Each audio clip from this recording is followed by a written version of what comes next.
Et salut à tous, on se retrouve aujourd'hui pour une vidéo. Alors aujourd'hui c'est une vidéo psychologique parce que vous le savez, si vous n'arrivez pas à devenir rentable, c'est 80% à cause de la psychologie, peu importe ce qu'on peut vous faire croire. Vous pouvez acheter maintes et maintes formations techniques, vous ne serez jamais rentable à partir du moment où vous n'aurez pas corrigé vos problèmes avec vous-même, votre problème lié à l'argent et plein de choses liées à la psychologie.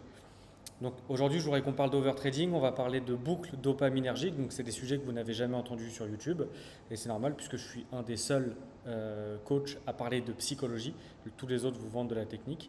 On va parler de la présence derrière l'écran et la différence entre le vrai travail d'un trader, et ensuite je vais vous donner un outil pour que vos fenêtres puissent rester fermées et que vous n'ayez pas à rester devant l'écran, mais que vous puissiez quand même trader. Ok? Donc, rester devant l'écran, ce n'est pas travailler, c'est souvent l'inverse. Plus l'écran reste ouvert, sans setup valide, plus le cerveau cherche une raison de cliquer.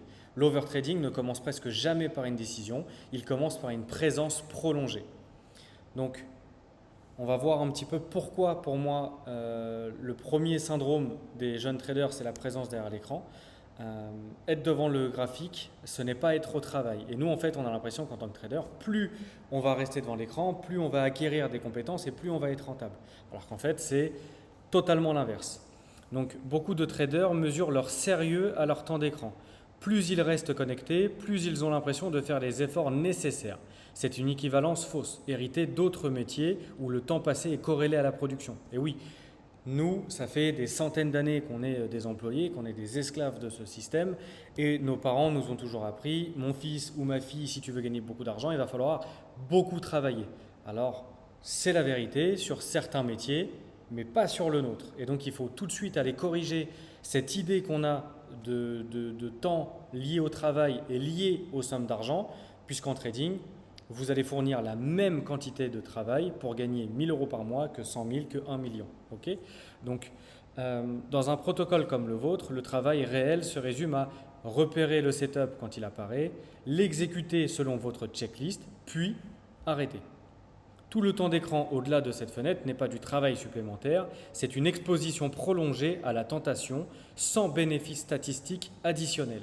Vous n'allez pas gagner plus d'argent parce qu'après avoir fait vos 2 R sur votre session, vous allez continuer à regarder le graphique. La seule chose que vous allez réussir à faire, c'est donner à votre cerveau envie de vous replacer sur le marché et donc vous allez augmenter la variance parce que vous allez augmenter votre nombre de trades et le marché vous battra toujours. Si vous n'arrivez pas à comprendre que votre statistique, votre avantage, il est sur une statistique sur un court terme. Moi, moins de temps je passe devant l'écran, plus je gagne d'argent. Et quand je commence à rester devant l'écran plus longtemps pour me dire que je vais gagner plus d'argent parce que je vais prendre plus de trades, c'est là que j'enchaîne les stop-loss parce que je ne respecte pas le plan. Donc, plus l'écran reste ouvert, plus le cerveau cherche un prétexte. Et puis c'est normal parce qu'en fait, c'est une source de dopamine de voir des bougies qui vont monter, descendre. Votre cerveau va vous faire croire que vu que là, la grosse bougie rouge est en train de descendre, il faut absolument vendre. Et hop, loupé, il fallait acheter. Et en fait, vous allez commencer à rentrer dans cette spirale infernale et vous allez vouloir récupérer à chaque fois le trade d'avant, la perte d'avant. Et donc là, vous allez devenir ingérable et vous allez faire que perdre. Donc la boucle dopaminergique de l'overtrading, ça va être l'écran ouvert, l'attente sans setup, l'ennui croissant, le trade pris pour faire quelque chose parce que vous avez l'impression de nourrir votre cerveau, vous avez l'impression de travailler en prenant un faux trade, vous allez avoir un soulagement, bref, retour à l'écran et en fait c'est une boucle qui va continuer tant que vous n'aurez pas compris que moins vous allez passer de temps devant votre écran, plus vous allez prendre de trades qui vont être qualitatifs et plus vous allez gagner d'argent. Donc, le temps d'écran n'est pas l'ennemi, le temps d'écran sans cadre, par contre, ça l'est. Okay, il existe une vraie utilité à observer le marché en dehors des moments d'exécution, mais elle doit être consciente, limitée et déconnectée de toute attente de gain immédiate. Qu'est-ce que j'appelle par un temps d'écran sans cadre? Ça va être par exemple le backtesting. Là, vous allez vraiment travailler parce que vous allez essayer de comprendre quel est l'avantage que vous avez sur le marché, quel est le pourcentage de win rate sur un temps donné, sur par exemple 100 trades, combien de fois vous allez gagner, avec quel RR vous allez devenir de plus en plus efficient. Donc ça, c'est du travail derrière votre écran. Okay. Donc l'observation structurée, regarder le marché sans intention de trader pour calibrer son œil sur la structure générale, c'est utile, à condition d'être nommé comme tel et borné dans le temps. C'est-à-dire que même quand vous allez faire du backtesting, vous vous dites ok, je me mets 1 heure à faire du backtesting, ce n'est pas 2 heures, ce n'est pas 3 heures, vous allez être efficient dans tous les cas qu'1 heure. Ensuite, vous avez la familiarité avec le rythme du marché. Connaître les heures de plus forte activité, les comportements typiques de votre instrument aide à anticiper où et quand votre setup a le plus de chances d'apparaître. Ça, c'est une vérité. Si vous tradez sur 5 ou 6 actifs différents, vous ne pouvez pas les connaître. Moi, vous voyez, en ce moment, je suis hyper fort sur le Nasdaq parce que je passe énormément de temps sur le... Alors, je passe énormément de temps, je viens de vous dire, on ne passe pas du temps pour rien. Mais je trade mes sessions beaucoup sur le Nasdaq, alors que je peux trader aussi le Dow Jones, mais en ce moment, j'ai la chance que le Nasdaq paye beaucoup plus que le Dow. Et ensuite, je vais backtester. Et donc, en fait, à force de backtester qu'un seul actif, travailler qu'un seul actif, je me rends compte qu'en fait, je commence à le connaître. Donc, on ne le connaît jamais vraiment assez. Je ne peux pas me dire là, je vais acheter, là, je vais vendre. Il faut qu'il me donne mes setups. Mais par exemple, je peux améliorer mon setup parce que je me dis, OK, il m'a déjà berné 10, 15 fois sur ce setup A+, parce que, par exemple, mon cassage d'OPR n'était pas assez gros ou le cassage de l'OPR était fait par la première bougie en M15 et souvent, en fait, c'est un pic de volume et ce n'est pas vraiment la direction claire du marché. Vous voyez, ça, c'est du vrai travail. Donc, l'illusion de productivité, rester connecté donne un sentiment de contrôle et de sérieux, alors que statistiquement, cela n'améliore en rien la qualité des trades pris selon un setup fixe. Et ensuite, vous allez avoir l'épuisement de la vigilance.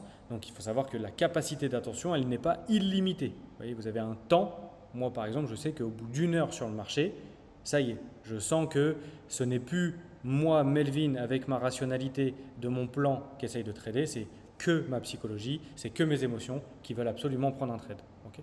Donc, plus elle est sollicitée longtemps, sans véritable décision à prendre, plus elle s'érode. Au moment précis où un vrai setup peut apparaître, là, vous ne savez plus quoi faire parce que ça fait une demi-heure que vous dites qu'il faut monter, ça va descendre, ça va monter, ça va descendre. Et en fait, quand votre setup apparaît, toutes vos émotions ont pris le dessus sur la qualité claire, nette et précise de votre plan. Donc, une fenêtre de trading définie et ensuite, on s'en va. Donc moi, avec mes élèves, on a créé une préparation avant trading. Okay. Ensuite, on a notre fenêtre de trading qu'on va apprendre à peu près de 90 minutes maximum en étant sur la kill zone de New York. Donc nous, on va trader pratiquement que New York. Et ensuite, on ferme l'écran. On n'a plus besoin. Je ne vais pas faire de backtest après ma session. Je ne vais pas faire le backtest. Pour moi, ça se fait le week-end. Ça se fait le dimanche, par exemple. Je me donne 1 ou 2 heures le dimanche. Et voilà, ça y est. Okay. Et je n'ai pas besoin d'augmenter mon temps d'écran pour gagner plus. Ça, c'est un mensonge que votre cerveau essaye de vous donner pour aller chercher cette dopamine, comme les réseaux sociaux. Donc, la fenêtre qui se referme, une session de trading a un début, une fin décidée à l'avance, pas une fin décidée par la fatigue ou par l'absence de résultat. Parce que sinon, à chaque bougie un peu impulsive, hop, vous allez reprendre un shot de dopamine et vous allez dire je ferme l'écran dans 15 minutes. Et en fait, à chaque fois, vous allez avoir des bougies qui vont vous redonner cette dopamine et vous n'allez jamais fermer l'écran. Donc, le cadre qui retire la tentation de l'équation, définissez une fenêtre de trading fixe, une plage horaire précise, alignée sur les conditions où votre setup apparaît statistiquement le plus. En dehors de cette fenêtre, l'écran de trading reste fermé. Vous n'avez pas besoin d'aller sur TradingView, ça c'est de la bêtise. Okay. Séparez observation et exécution. Si vous voulez regarder le marché en dehors de la fenêtre, faites-le sur un écran ou un compte sans possibilité d'exécution immédiate. Le simple fait d'ajouter une friction technique réduit fortement les trades impulsifs. Et oui, par exemple, moi je peux trader sur TradingView, sauf que sur mon TradingView, je trade en micro, mais quand je backteste et j'analyse sur le futur en low normal. Pourquoi ? Parce que on ne sait jamais, des fois ça peut m'arriver aussi à moi de me dire « Oh là là, ce setup-là il est magnifique, allez je le prends ». Mais non, il ne fait pas partie du plan. Donc même si c'est un TP, c'est un très mauvais trade parce qu'il ne faisait pas partie du plan. Donc ce que je fais, c'est que j'enlève la friction de pouvoir trader. Quand j'analyse sur mon TradingView, j'analyse de manière à ne pas pouvoir cliquer. Comme ça, au moins, je sais que le temps que j'ouvre la deuxième fenêtre ou que j'aille sur TradeLocker ou que j'aille sur MetaTrader, le trade d'impulsion, il est déjà passé. Donc, traitez l'absence de setup comme un résultat et pas un échec. Une session sans trade, parce que rien ne correspondait à la checklist, est une session réussie. C'est l'exécution du protocole, pas son absence. C'est même très bon. La semaine dernière, par exemple, moi, j'ai tradé que jeudi, vendredi. Lundi, mardi, mercredi, pas de trade. Et c'est très bien, parce que j'ai respecté mon plan. Donc, c'est sûr, mercredi, quand j'allume le PC, j'espère qu'il va y avoir un trade. J'espère que je vais pouvoir travailler mon edge. Maintenant, s'il n'y a rien, je ne vais pas augmenter ma variance par ennui. Parce que sinon, je vais perdre de l'argent. Et ça, j'en ai conscience. Donc, occuper l'ennui ailleurs que devant le graphique. Donc, on le sait très bien. Par exemple, moi, mon setup, je peux l'attendre jusqu'à 40-45 minutes. J'ai rien à faire devant l'écran pendant 40 à 45 minutes. Ça veut dire que moi, j'ai la chance que mon setup, il est répétable. Je connais mes zones. Au moins 40 minutes. Quand l'OPR se forme, moi je suis un trader d'OPR, quand l'OPR se forme, je connais mon haut d'OPR, je connais mon bas d'OPR, je connais mes zones clés, je connais le sens du marché, je sais ce que j'attends, je peux préparer mon trade, ça veut dire que je peux placer mon trade en attente sans cliquer. Et ensuite, je mets mes alertes sur mes niveaux et je vais vaquer à mes occupations. Ça veut dire que par exemple, je vais aller travailler sur ma formation, je vais aller travailler sur mon coaching, je peux passer du temps avec ma femme, je peux me promener dans ma résidence, aller à la piscine, prendre mon PC, puisque toute mon analyse est faite et j'ai plus qu'à appuyer au moment où ma bougie se clôture au-dessus et mon setup est validé. Vous voyez ? Qu'est-ce que je vais rester devant l'écran? À quoi ça sert? Je vais souffler sur l'écran, ça ne sert à rien. Je vais paniquer, ça ne sert à rien. Tout le travail psychologique que j'ai fait en amont va être perturbé par cette fenêtre de dopamine. Donc je l'enlève, je mets mes alertes, je coupe mon écran et je m'en vais faire autre chose.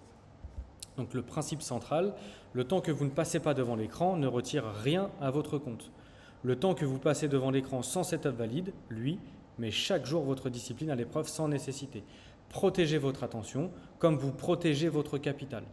Un bon trader n'est pas celui qui regarde le marché le plus longtemps, c'est celui qui sait fermer l'écran en sachant qu'il n'a rien manqué, parce qu'il n'y avait rien à prendre. Et ça, je mets un point d'honneur là-dessus. S'il n'y a rien à prendre, c'est une bonne journée. S'il y a un trade à prendre et qu'on l'a pris, c'était un setup 5 étoiles et qu'on s'est fait SL, c'est une bonne journée. Le même setup 5 étoiles, on l'a pris, on s'est fait TP, c'est une bonne journée. On a déplacé notre cycle de dopamine, on a déplacé notre cycle de récompense. Le récompense n'est pas le résultat de ce trade, c'est le respect de notre plan. Okay ? Les amis, c'était Melvin Medusa. Je suis content de faire ce genre de vidéo, je vais en faire de plus en plus. Ça fait partie de mon accompagnement, donc je n'offre pas mon accompagnement sur YouTube, mais je vais donner beaucoup de valeur sur YouTube. Et vous voyez, quand j'accompagne un élève, je l'accompagne de cette façon-là. J'ai créé des exercices pré-session, pendant la session, après session, pour qu'on puisse mesurer où en est la personne qui souhaite devenir rentable par rapport à sa discipline, par rapport à sa psychologie. Donc voilà, n'hésitez pas à liker, à vous abonner. Si vous avez des questions à me poser, je réponds à toutes les questions dans les commentaires. N'hésitez pas à me suivre sur Instagram qui s'affiche juste ici, c'est Melvin Medusa. Donc voilà, c'était Melvin Medusa pour vous servir. On se revoit pour une prochaine vidéo. Let's go!